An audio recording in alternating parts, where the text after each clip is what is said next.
The flesh had been stripped from the bones, but the head was strangely intact. Eyes closed, features undamaged, almost as if the victim were just sleeping. The second box held something worse, 180 pieces of human flesh, meticulously cut and packed. Internal organs, a lung, a liver, a spleen were stacked inside, and certain parts were missing entirely, the bladder and pancreas. This wasn't some random frenzied killing. This took a lot of time and care. Forensic pathologist Dr. Munham Idris was called in to perform the autopsy. He was no stranger to violent crime scenes, but later said this was the most brutal case he had ever handled.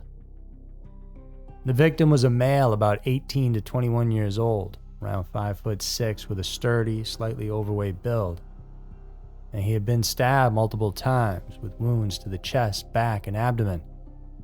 Within 24 hours of death, his body had been submerged in water, and the skin on his fingertips was still wrinkled like a drowning victim's.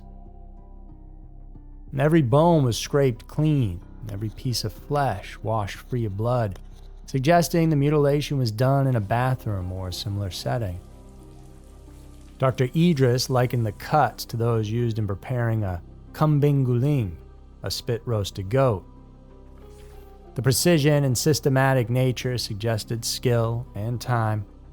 Police believed more than one person was involved, and that the process took several hours to complete, meaning they had privacy. Despite the brutality, the killer had left behind details that should have made identification of the victim possible.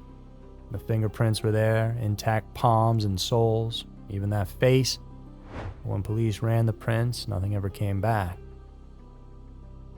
For days after the discovery, hundreds of people came forward, hoping or fearing to identifying the victim as a missing loved one. Every lead collapsed and nobody recognized the guy.